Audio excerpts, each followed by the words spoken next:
You've inherited over $3 million, right? We've already started constructing a duplex for us to live together. I've even included the kitchen of my dreams, my mother-in-law says in a tone that's almost dreamy. I've quit my job. I'm planning to start a business with the inheritance that Ashley has received. My husband announces, looking oddly pleased. Wait a minute, I've told you I haven't received any inheritance yet, right? You've quit your job, and you're building a duplex. What's happening? Don't lie. It's clear you've inherited. How about we take a trip before the house gets built? How about Hawaii? My father-in-law chimes in, adding to the growing confusion with my husband and my mother-in-law. What on earth are these people thinking? They want to use the precious inheritance I received from my mother and spend it on whatever they please. Even though I was filled with rage, I didn't know what to do. The story goes back a few months ago. My name is Ashley. I'm 38 years old and work as a high school teacher. I married David, an office worker who is 2 years older than me, 12 years ago. Soon after we got married, our only daughter Julie was born, and since then, my days have been filled with work and child rearing. Today is the day I'm visiting my hospitalized mother with my daughter. Oh, Grandma, it's been a while. Well, Julie, welcome. My mother lies in her bed, lovingly stroking Julie's hair. Her hand is noticeably thinner, and her complexion looks poor. Next to my mother's bed stands a middle-aged man wearing glasses and a suit. As I nod towards him, he returns the nod and leaves the room. Mom, who is that man? Just an acquaintance. Don't worry about it. More importantly, Ashley, are you still doing well? And David, is he well? My mother's eyes, a shade close to blue, sparkle softly as she smiles. She met my father, who ran an import-export business overseas, and came to the U.S. as his bride. Raising a child in a foreign country must have been hard, but my mother and father worked together to bring me up. One of the reasons I am able to work as a teacher today is because my mother taught me many things since I was small. I am deeply grateful to my parents who raised me with love in a wealthy family. After my father passed away a few years ago, my mother, now alone, fell ill and was hospitalized. She transferred the business to a relative, and now she spends her remaining days quietly in the hospital. I'm fine, Mom. Is there anything you need? Just having you and Julie come to see me is more than enough. After having such a conversation and spending a good amount of time talking with my mother, Julie, and I headed home. Julie talks to my mother about things that happened at school and the book she has recently read. She's at that tricky age of 10, but our relationship is good. Even if I take away my parental bias, I think she is a bright and honest child who is growing up well. We're home. Oh, welcome back. How's my mother-in-law doing? David asks as he greets us. Mom is as usual. How about you? Your seminar, was it? Oh, I heard some good stuff. Looking forward to the next one. Recently, my husband has been attending seminars on quitting his job and starting a side business. He must want more money, but the company he works for is not top tier. It's not bad, and with my salary, we are doing just fine. I find it distasteful when he is so greedy for money, which I suppose he gets from his parents. Ever since we got married, I've been put off by his parents' excessive stinginess and their habit of begging for small amounts of money whenever we see them, so I've been keeping my distance. They've never given Julie any Christmas gifts. Fortunately, my in-laws live far away, so we don't have to interact much, and my husband does well with household chores, so I guess it's okay. As long as I have my mother, my husband, Julie, and our modest but ordinary life, I'm content. Then one day, I got a call from the hospital. My mother's condition had suddenly worsened, and she was in critical condition. When my family rushed to the hospital, my mother was barely breathing. Mom? Grandma? No. Ashley, I always wanted you to be happy. Cherish Julie more than anything. I love you.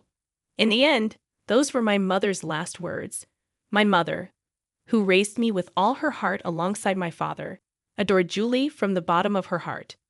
My mother's face in the coffin was peaceful, and all I could do was cry. Julie was by my side, crying with me.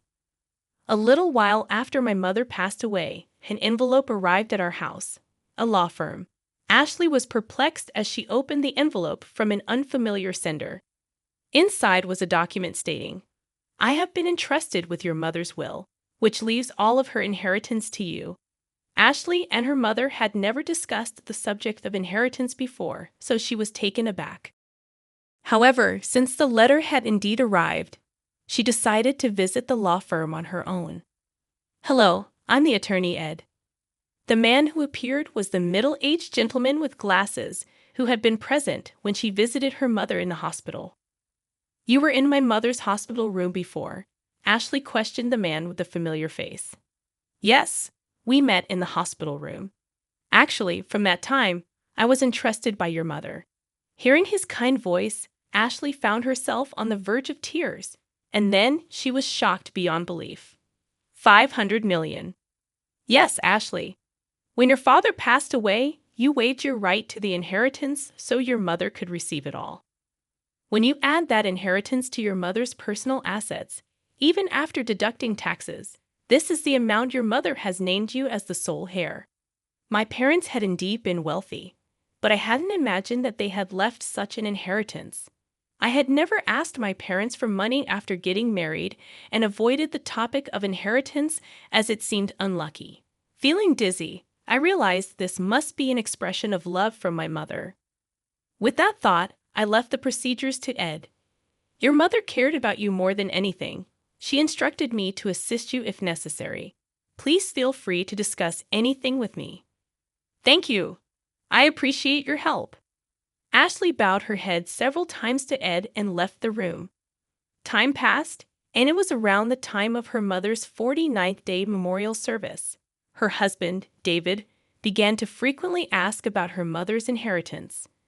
When they had married, her father was still running his business, so David was vaguely aware that they were wealthy. Each time she asked him to stop talking about it while she was still mourning, he would fall silent, only to subtly bring up the matter of money after some time. The worst were my in-laws. When they came to my mother's memorial service, my father-in-law said, "Ashley, if you are worried about the inheritance, we can help." Huh? Hey, we've had our fair share of disputes over inheritance. When unmarried siblings died, inheritance can be complicated. If you're troubled, feel free to talk about it. That's right. Rely on us too. Yes. Having never shown any inclination to assist them before, she could only give her in-laws a vague response as they put on a knowing facade. And then, about 3 months after her mother's death, David, who had been quiet recently, finally lost his patience. "Hey, have you received your mother's inheritance yet?" A bad feeling swept over her quickly. Ashley lied. The procedures are complicated, so not yet. In reality, she had already completed the procedures and, upon Ed's advice, had deposited the passbook containing the inheritance in a safe deposit box. But it felt right to say that now. "Really? But it's been 3 months since your mother passed away, right? Haven't you done the procedures yet?" "Yeah, so what?" "Well, never mind. I'm going to bed." For some reason, David headed for the bedroom in high spirits.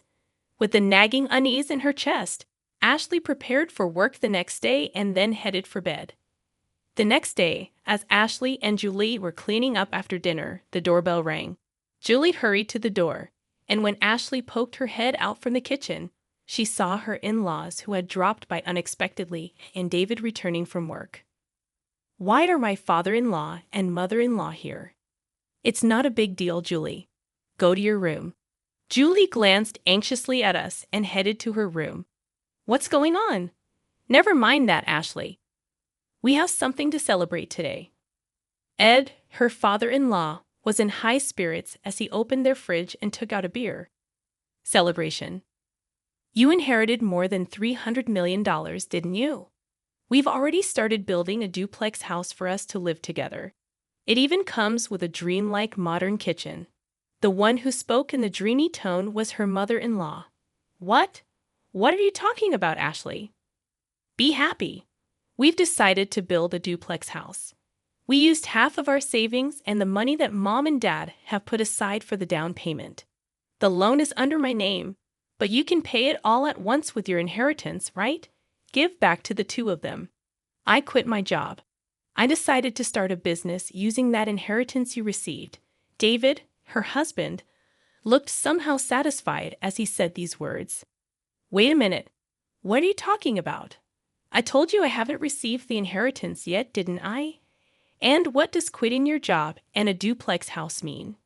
Don't lie. It's clear you've inherited. How about we go on a trip before the house is built? How about Hawaii? Amidst the escalating chaos, David and her mother-in-law were getting excited, agreeing with what Ed said. Then David said, laughing scornfully, "You're stingy, Ashley. We've looked into it because you kept saying you hadn't received the inheritance. You can't renounce an inheritance if you don't process it within 3 months. Whether you lied or told the truth about not processing, you still have inherited, right? That is, considering the scale of my father-in-law's company, there must be more than 300 million. We'll be able to live comfortably thanks to them. Thank you, mother-in-law. Be sure to prepare the money for the duplex house as soon as possible, and my capital too." Seeing David speak like that made her dizzy. But what on earth are these people who want to use my precious inheritance that I received from my mother as they please and indulge in luxury? Although filled with intense anger and about to yell, she couldn't say a word, worried about Julie, who was in the other room. "I'm going outside for a bit." She called out to the three of them, but they didn't hear her, happily discussing how they would use the inheritance. She went out without even taking her wallet. The night wind was cool, and it was then that the tears came.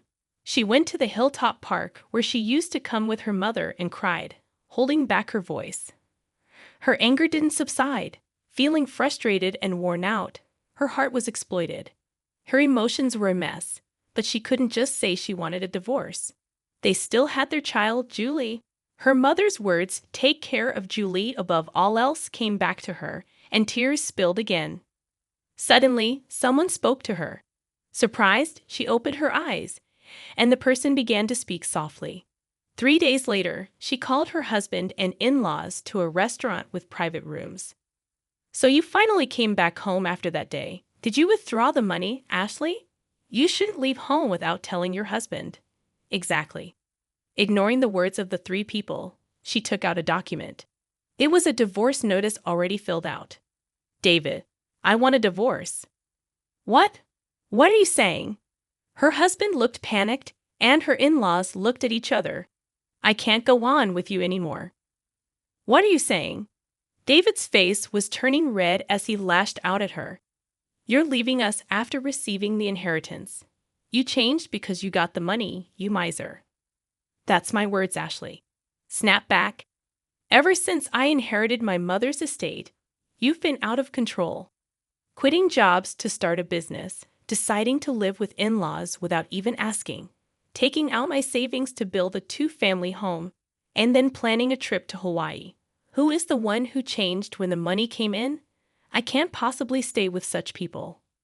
"Wait, you can't just divorce me like that." "That's right.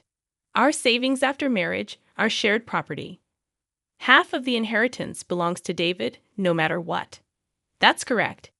If it comes to that, we will take 300 million with us." David and my in-laws were foaming at the mouth as they approached me. Just as I was about to respond, the door to the private room slid open. Dad, Grandpa, and Grandma should know better. The inheritance Mom received doesn't become shared property, right, Mr. Ed? There stood my daughter Julie and Attorney Ed. "Julie, and who are you?"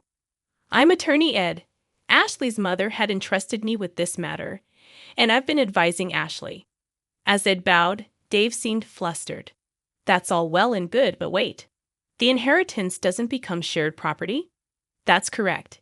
Inherited property from a deceased parent has not become shared property, nor is it subject to the division of property." "What? You've got to be kidding me. Is this a mistake? That can't be." In front of the flustered three, I was taken aback. It seems that they really thought that the inheritance I received would become their property. In that case, it's even more reason not to divorce. I'll cling to you no matter what. My husband with bloodshot eyes shouted out without any regard. Stop it already? That was Julie. She continued her calm words. Since Mom suggested divorce, no, since Mom inherited the estate. Has Dad ever thought about Mom once? Grandpa and Grandma only ever talk about money. They never once mentioned me. I can't consider such people as family. David and my in-laws were taken aback. The day I was crying about my inheritance, Julie was the one who spoke up. Julie came running after me, and she told me Dad, Grandpa, and Grandma are too much, trying to take Grandma's legacy for themselves. Mom, I'm on your side. Let's fight this together. With those words, I made up my mind, contacted Ed, and arranged this meeting. Julie, it's not like that. Dad wants you to be happy. That's right, Julie dear. You'd be happier living with us, wouldn't you? That's right. A child shouldn't interfere. My desperate husband and still assertive in-laws.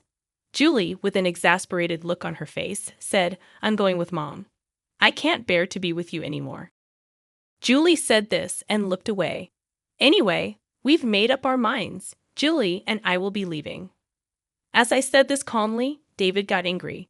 Hey, I've never cheated, and you can't force a divorce. I'll hire a lawyer. We'll get that money one way or another. If that's the case, I will take care of it from here. Ed spoke quietly. The issue here is whether there are grave reasons for not continuing the marriage, quitting his job, using the household savings without permission, deciding to live together, and Julie is saying she can't bear it. There are various points we can argue. Moreover, your daughter recorded the sound of all of you begging for Ashley's inheritance. That should also serve as evidence. Damn it. David slumped, and my in-laws turned pale. After seeing that, Julie and I left the restaurant. A year later, thanks to Ed's efforts, my divorce with David was finalized. Julie and I moved into the house my mother had lived in, but there were several times when we received letters saying, I love you, come back, and David was seen loitering near Julie's school. So we asked Abe to apply for a restraining order. After that, it was quiet. According to the rumors, they actually did build a two-family home. My already retired in-laws had to work in a factory, and although David looked for work, he couldn't find any and is now doing manual labor. I heard from the neighbors that there were constant arguments in the new two-family house because of their troublesome fights. They became disliked by everyone in the neighborhood. Julie and I are still living peacefully, helping each other. A while ago, Julie said, I want to study abroad in the country where Grandma grew up, so it cut ties completely with my ex-husband. We made up our minds to move overseas. We used a bit of my mother's inheritance, but I'm sure she would be pleased. Now, Julie seems to be enjoying school every day, and I've started working as a teacher there. I hope these peaceful days continue.